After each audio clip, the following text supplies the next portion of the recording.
The Nexus Wanderer had been drifting through empty space for 3 weeks, conducting routine patrol between the Kepler and Vega sectors. Lieutenant Commander HFY, a 4-armed Thraxian with deep purple skin, was reviewing navigation charts when the proximity alarms screamed to life. "What in the void is that?" muttered Ensign Yorak from the sensor station, his tentacles dancing over the controls with nervous energy. HFY's compound eyes focused on the main display, and what he saw made his breathing slits flutter with shock. Hanging in the darkness ahead was a massive structure unlike anything in their databases. The ship stretched over 3 kilometers from bow to stern, its obsidian hull reflecting starlight in patterns that hurt to look at directly. "Run a full spectrum analysis," HFY ordered, his translator crackling as he switched between his native clicks and standard galactic, "and wake up the science team." The Thraxian navigator, a young female named Zilani, pressed her face against the sensor hood. "By the ancients," she whispered, her voice filled with awe and fear. "Commander, the energy readings are off the charts. This thing is putting out more power than our entire battle fleet." Dr. Kalani shuffled onto the bridge, her elderly Vorthan form moving with practiced efficiency despite the artificial gravity. As the expedition's xenoarchaeologist, she had seen countless ancient artifacts, but nothing had prepared her for this sight. The mysterious vessel appeared to be carved from a single piece of dark metal, its surface covered in geometric patterns that seemed to shift and change when observed directly. Strange symbols ran along its hull in flowing scripts that reminded her of something she couldn't quite place. "The design is completely foreign," Dr. Kalani murmured, adjusting her multiple optical sensors. "These patterns, this construction method, it's beyond anything in our records." HFY made the decision that would change everything. "Prepare a boarding shuttle. We need to investigate this vessel before reporting to the Council." The assault shuttle, Sharp Talon, approached the mysterious ship with 8 Marines aboard, their various species united under Council authority. Sergeant Krex, a heavily armored Kandorian, led the team with confidence born from 100 successful boarding operations. "Hull breach in 30 seconds, announced the pilot, as cutting beams began work on what appeared to be a maintenance hatch. That's when everything went wrong. The moment their tools touched the hull, the massive ship came alive. Warning lights, that had been dark for centuries, suddenly blazed with crimson fire. Deep within the vessel's core, systems that had slumbered in hibernation mode began their startup sequences. The boarding party never had a chance.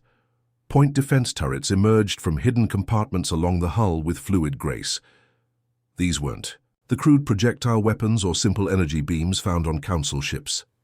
These weapons fired streams of coherent energy that seemed to exist partially outside normal space, carving through the shuttle's military-grade armor like it was made of paper.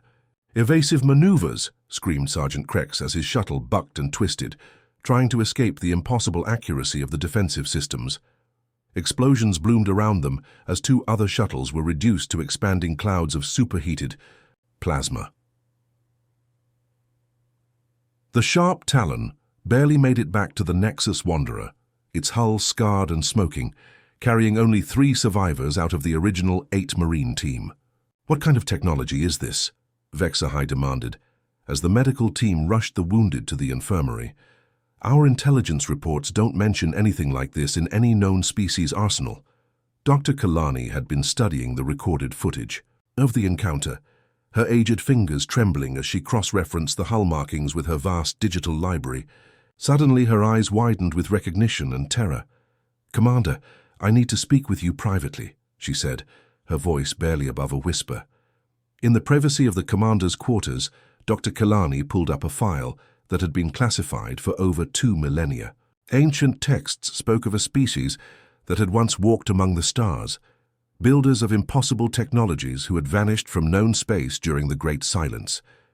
"These symbols," she said, pointing to the enhanced images of the mysterious ship's hull. "I've seen fragments of this script before, in ruins so old that most archaeologists dismissed them as primitive artwork. The pieces began falling into place with terrifying clarity. The geometric patterns weren't decorative, they were functional, part of a technology so advanced that it operated on principles the current galactic civilization couldn't comprehend. "This isn't just any derelict vessel, Commander," Dr. Kalani reported, her voice heavy with the weight of discovery. "This is a human warship, and based on those power readings and defensive capabilities, I don't think it's been abandoned at all." The implications hit Vex High like a physical blow. Humanity was supposed to be extinct, vanished into legend and myth, yet here was proof that they had not only survived but had developed technologies that made the galaxy's most advanced civilizations look primitive by comparison. As if responding to their discovery, the massive human vessel began to move, its engines producing no visible thrust, yet somehow propelling 3 kilometers of advanced warfare through space with impossible grace. The galaxy was about to discover that humanity's disappearance had not been an ending, but a preparation for something far greater and more terrifying than anyone could have imagined. Deep within the heart of the massive warship, crystalline matrices began to glow with soft blue light.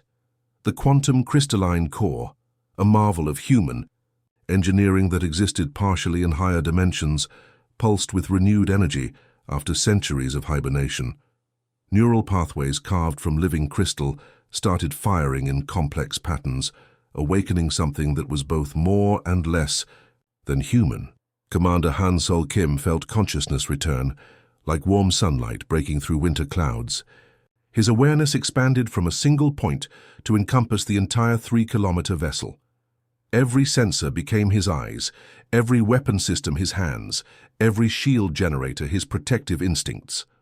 The fusion of human consciousness with advanced artificial intelligence had created something the galaxy had never seen before. The integration process had taken 3 years of careful preparation before humanity's exodus. Han Sol remembered the pain of having his neural patterns mapped and merged with the ship's quantum core, but now he couldn't imagine existing any other way. He was still human, but he was also something more. He was the eternal vigil. "The Watchers have found us," he realized, processing the sensor data from the recent encounter with the Council patrol. The alien boarding attempt had triggered automatic defensive protocols, revealing their position after 2,000 years of careful concealment. It's time. Through the ship's vast memory banks, Han Sol began reviewing the events that had led to humanity's disappearance from known space. The files unfolded in his consciousness like living memories, each one as clear as if he had experienced it yesterday. The Great War with the Shadow Collective had lasted 47 years and consumed entire star systems. These ancient enemies of all organic life had swept through human space like a plague of living darkness, turning planets into lifeless husks and converting captured humans into grotesque cybernetic slaves. Earth's colonies fell one by one despite humanity's fierce resistance. New Shanghai burned for 6 months before its orbital defenses finally collapsed. The crystal cities of Kepler Prime were shattered into glittering dust. Even mighty Terra Station, humanity's greatest fortress, had been overwhelmed in the end. But humanity's retreat hadn't been a defeat. It had been the most elaborate strategic withdrawal in galactic history.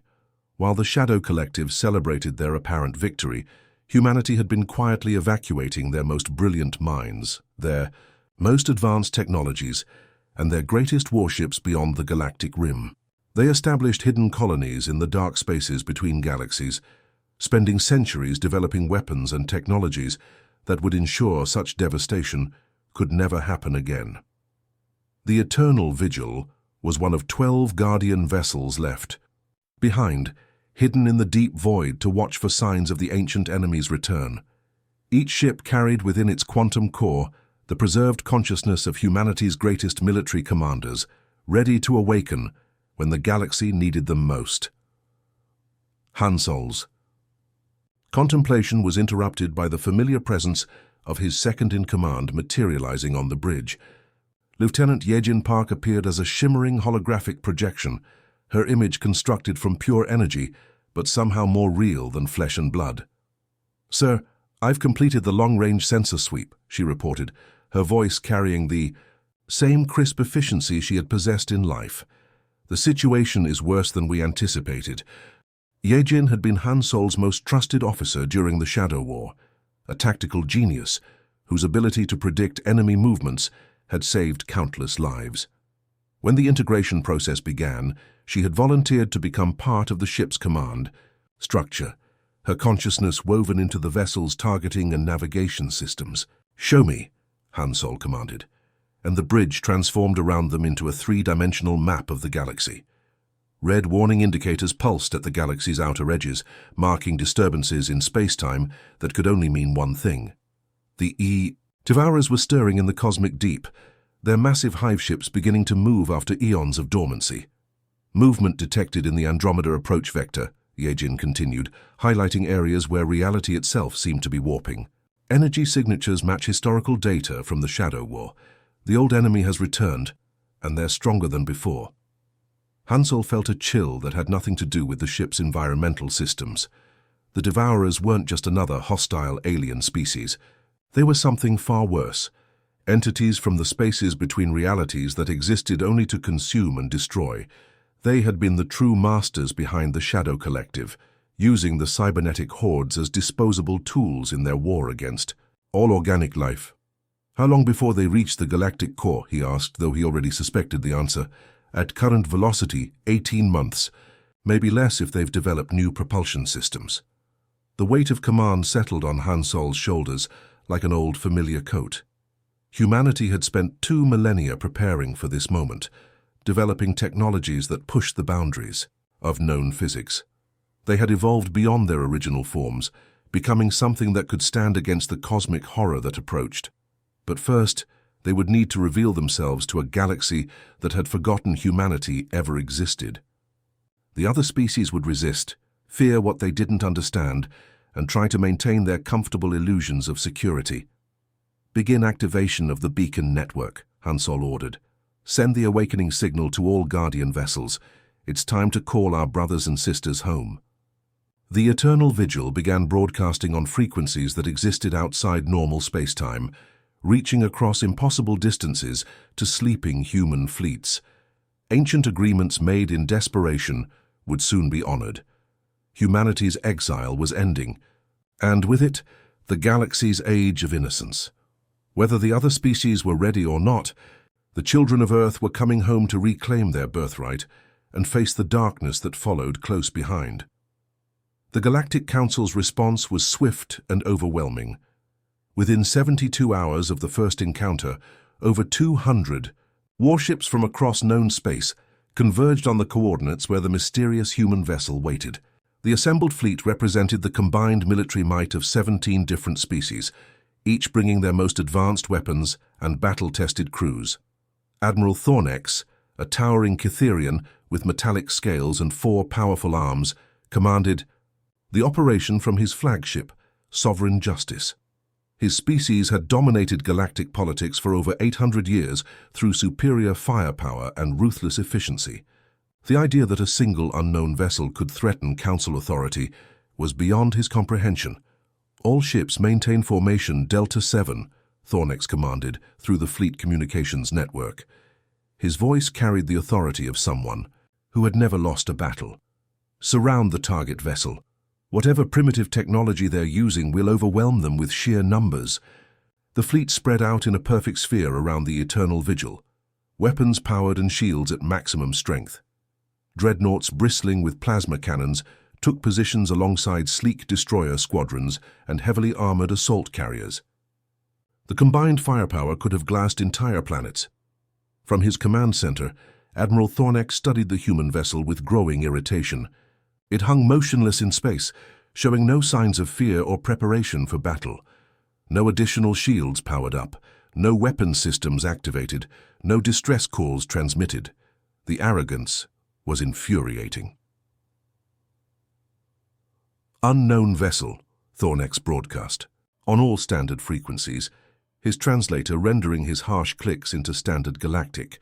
"You are surrounded by the combined forces of the Galactic Council. Power down your engines immediately and prepare to be boarded. This is your only warning." The response came not from the ship's communication systems, but from inside Thornex's own mind. Han Solo's voice spoke directly into the Admiral's consciousness, bypassing all technological barriers through quantum entanglement techniques that the Council couldn't even detect. "Admiral Thornex of the 3rd Catherian Battle Fleet," Han Solo said, his tone calm and measured. "You are trespassing in human space. This system now falls under the protection of humanity. Withdraw your forces immediately, and no harm will come. To your crews." The alien admiral's scales flared with rage and confusion. How had the human accessed his private thoughts? What kind of technology could penetrate Catherian neural shielding? "Impossible," Thornex snarled, switching to his ship's public address system. "Unknown vessel, you will surrender immediately or face the consequences. This space belongs to the Council, not to some mythical extinct species." Han Solo's response was delivered with the finality of a closing tomb. "Negative. This space now belongs to humanity. You have 60 seconds to begin your withdrawal, Admiral. Use them wisely." The countdown began in the minds of every Council officer simultaneously, a psychological pressure that left seasoned veterans sweating despite their environmental suits. Some captains began to waver, sensing something far beyond their understanding. But Admiral Thornex had not risen to command through caution. "All ships, open fire! Destroy that vessel!" The attack was magnificent in its coordination and terrible in its futility. 200 warships unleashed their fury simultaneously, filling space with streams of coherent energy, volleys of antimatter torpedoes, and clouds of smart missiles. The combined assault would have vaporized a small moon. The Eternal Vigil didn't even bother to raise shields. Instead, Han Solo activated humanity's greatest achievement, the reality manipulation systems that existed partially outside normal space-time. The incoming weapons fire simply ceased to exist as the ship's dimensional anchors shifted the battlefield into higher mathematical dimensions where different laws of physics applied. What followed wasn't a battle, but a demonstration of absolute technological superiority. Lieutenant Yejin Park, her consciousness interfaced with the ship's weapons systems, began the systematic dismantling of the Council fleet. But these weren't conventional weapons that destroyed through heat or kinetic force. These were tools that operated on the fundamental forces that held reality together. 37 Council ships found their atomic structure suddenly rearranged at the quantum level. Their hulls became transparent as their molecular bonds shifted into different configurations. The crews inside watched in terror as their vessels became ghostly outlines before being translated into pocket dimensions where they would remain unharmed but completely removed from normal space. 28 more ships experienced local space-time, distortions that folded them through higher dimensions, depositing them safely in distant star systems, but leaving them stranded light-years from the battle. Their crews would survive, but it would take months to return home with conventional drive systems. The remaining 8 ships that vanished completely were caught in Han Solo's most elegant weapon, a device that convinced reality they had never existed in the first place. They weren't destroyed, merely edited out of this particular timeline and relocated to parallel dimensional branches where the battle had never occurred. The entire engagement lasted exactly 17 minutes, when the cosmic storms generated by the reality manipulation finally cleared.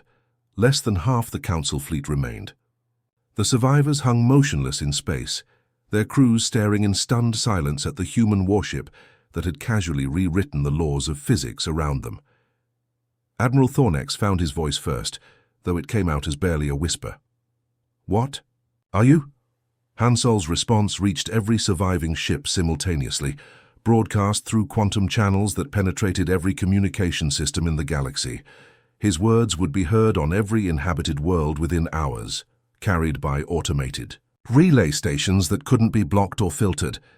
"We are humanity," his voice declared with the weight of 2 millennia of preparation behind it.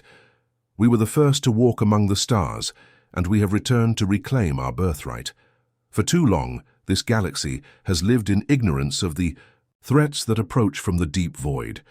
That age of innocence ends now." The remaining Council ships began receiving detailed intelligence reports about the Devourer fleets moving toward galactic space, information their own sensors couldn't have detected, but which human technology had been tracking for decades. "The choice before you is simple," Hansol continued, his message echoing across countless worlds. Stand with humanity as we prepare for the coming storm, or watch your civilizations fall as countless others have before. We offer partnership to those wise enough to accept it, but make no mistake, humanity will not be denied our rightful place among the stars. The demonstration was complete. The galaxy had been introduced to humanity's return, not through diplomacy or negotiation, but through a display of power so absolute that resistance seemed not just futile, but absurd. The age of the Galactic Council was ending. The age of humanity had begun. The moment Hansol activated the ancient beacon network, quantum signals raced across the galaxy at speeds that made light itself seem sluggish. These weren't ordinary transmissions, but messages encoded in the fabric of space-time itself, traveling through dimensions that existed beyond normal physics. The signals carried a single, simple command that had been waiting 2,000 years to be sent. Come home. Deep within the crushing atmosphere of the gas giant Typhon Prime, something stirred in the eternal storms. The planet's methane clouds had hidden humanity's greatest secret for millennia. Captain Do-Hyun Lee felt the awakening call resonate through his consciousness as the ghost of terror began its rise from the planet's core. His ship was unlike anything the galaxy had ever seen. The ghost of terror existed partially outside normal spacetime, its hull flickering between dimensions like a mirage. Do-Hyun himself had undergone the phase shift transformation 50 years into humanity's exile, allowing him to perceive multiple realities simultaneously. All stations prepare for dimensional emergence, Do-Hyun commanded, his voice echoing through quantum channels that connected him to his crew. They weren't entirely human anymore. Their consciousness expanded across several dimensional layers, but they retained their humanity's core drive to protect and explore. The gas giant's surface erupted as the ghost of terror burst free from its hiding place, followed by dozens of similar vessels that had been waiting in the crushing depths. Their emergence created massive storms across Typhon Prime's surface, storms that would be visible from space for decades to come. Thousands of light-years away, in the asteroid belt surrounding the vortex system, rocks that had drifted silently for centuries suddenly began moving with purpose. What the local mining operations had dismissed as ordinary space debris revealed themselves as sophisticated, camouflaged installations. Major Su-Min Choi watched through 1,000 different eyes as her fleet uncloaked from their rocky disguises. Her consciousness wasn't contained within a single body anymore, but distributed across an entire network of vessels and crew members who shared a collective awareness while maintaining their individual personalities.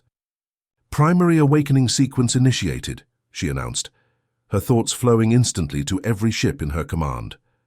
"All vessels, begin full activation protocols." The asteroid field transformed as massive dreadnoughts shed their mineral camouflage, revealing sleek hulls covered in crystalline arrays that pulsed with inner light.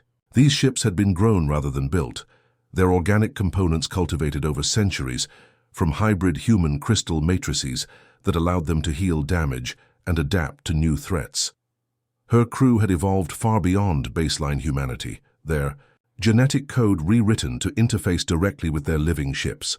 They could survive in vacuum, process information at superhuman speeds, and regenerate from injuries that would kill ordinary humans. Yet they had retained their essential humanity, their capacity for love, loyalty, and sacrifice. In the dark spaces between star systems, reality itself began to ripple and fold. Captain Minho Park commanded the Dimensional Wanderer, a vessel that traveled not through normal space, but by stepping sideways through parallel universes. His ship and crew existed in a constant state of quantum superposition, present in multiple realities simultaneously. "Convergence pattern Alpha 7, Minho ordered as his ship slipped back into normal space-time. Around him, dozens of similar vessels materialized from nowhere, their arrival causing brief gravitational waves that sent nearby space dust swirling in impossible patterns. His crew had undergone the most radical transformation of all human branches. They could perceive the infinite branching paths of possibility, choosing which reality to inhabit from moment to moment. In battle, They could exist in several tactical positions simultaneously, making them nearly impossible to target or predict. Throughout the galaxy, the awakening continued with breathtaking scope and precision. From the ice caves of distant moons emerged ships that had been frozen in time stasis fields. Ancient space stations that had posed as dead hulks for millennia suddenly blazed with power as their human inhabitants ended their long sleep. Commander Jae-Sung Kim led a fleet of vessels whose crews had chosen to merge completely with their technology. His consciousness flowed through quantum processors faster than thought, his body a hybrid of organic neural tissue and crystalline computing matrices. He could process battle scenarios in microseconds and coordinate fleet movements with inhuman precision. All deep space assets reporting ready status, he transmitted to Han Sol through encrypted quantum channels. Fleet strength at 97% of projected capacity. The response exceeded even humanity's most optimistic projections.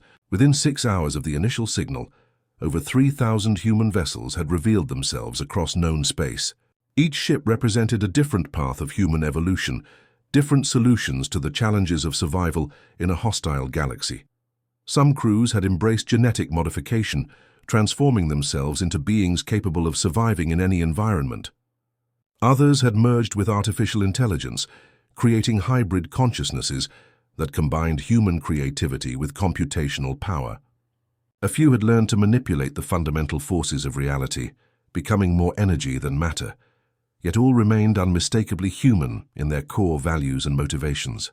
The galaxy's various species watched in growing terror and awe as their sensor networks detected the massive human presence. These weren't just warships, but mobile cities, research stations, and industrial complexes that had been hidden in plain sight for 2 millennia. Every major trade route now had human vessels, positioned at strategic choke points. Every important star system found itself under the watchful gaze of ships that operated on principles of physics the local species couldn't comprehend. Every military installation discovered they were completely surrounded by forces they hadn't even known existed. The message was clear without being spoken. Humanity had never truly left the galaxy. They had simply been waiting, watching, and preparing for this moment of revelation. The children of Earth had come home, and the galaxy would never be the same. Han Sol's plan unfolded with the precision of a master chess player moving pieces across a galactic board. Instead of crushing the existing power structures through brute force, humanity would simply make them obsolete. The strategy was breathtaking in its elegance and terrifying in its effectiveness. Across the galaxy, human vessels materialized at every significant location simultaneously, not as conquerors bearing weapons, but as benefactors carrying gifts. That would reshape civilization itself.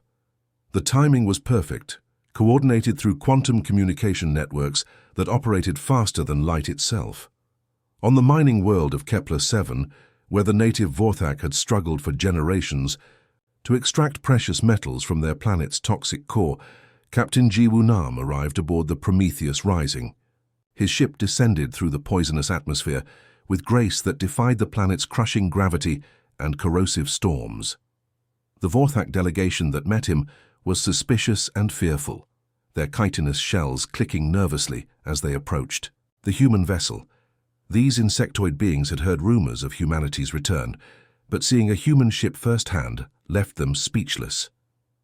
"Greetings, friends of Kepler-7, Ji-Woo said through his universal translator, stepping down from his ship wearing only a simple environmental suit that somehow protected him from the planet's deadly atmosphere. "We come bearing gifts." What he offered changed everything. Fusion reactors smaller than a Vorthak's torso, but capable of powering entire cities. Mining equipment that could extract rare metals without destroying the surrounding ecosystem. Medical technology that could cure the genetic disorders caused by generations of toxic exposure. "Why?" asked Elder Chittok, the leader of the Vorthak Council. "What do you want in return?" Ji-Woo's answer was simple and profound. "Partnership. The galaxy faces threats beyond your current understanding. Together, we can prepare for what's coming." Similar scenes played out across thousands of worlds. Lieutenant Colonel Hairin Kang brought gravitational manipulation technology to the struggling asteroid miners of the Helix Nebula, showing them how to move entire planetoids with devices no larger than a briefcase. The miners, who had spent decades using dangerous chemical explosives, watched in amazement as mountains of precious ore were moved, with the gentleness of a parent lifting a child. On the agricultural world of New Harvest, Commander Sungmin Lee introduced farming techniques that could grow crops in any environment, even in the vacuum of space itself. The desperate colonists, facing their third consecutive crop failure, wept openly as they watched barren fields transform into lush gardens within hours. But humanity's approach wasn't entirely benevolent. Species and governments that resisted the new order found their technology mysteriously malfunctioning. Not catastrophically, but in ways that made their limitations impossible to ignore. The proud Cytherian Empire, still smarting from Admiral Thornex's humiliating defeat, attempted to blockade human vessels from entering their territory. Their mighty war fleets powered up their engines to intercept the human ships, only to discover that their fusion reactors had somehow become completely inert. The quantum viruses that disabled their systems were works of art in themselves. Microscopic. Programs that existed partially outside normal reality. They could rewrite the fundamental programming of any technology not protected by human quantum encryption. They didn't destroy or damage. They simply convinced alien systems that they no longer needed to function. Within days, Cytherian dreadnoughts drifted helplessly in space, while human vessels moved freely through their territory, delivering aid to Cytherian colonies that had been neglected by their own government. The Empire's citizens began to question why they needed an oppressive military government when humanity offered prosperity and freedom. The Galactic Council convened emergency sessions as reports flooded in from across known space. Every major power found themselves facing the same reality. Humanity possessed technology so advanced that resistance was not just futile but pointless. Council Chairman Vexar, an ancient crystalline being whose people had dominated galactic politics for over a millennium, finally called for a vote on the Council's future. The debate lasted 17 hours, but the outcome was inevitable. The Galactic Council hereby dissolves itself, Vexar announced with the dignity of his species. We recognize that our time as the galaxy's governing body has ended. We welcome humanity's leadership in facing the challenges ahead.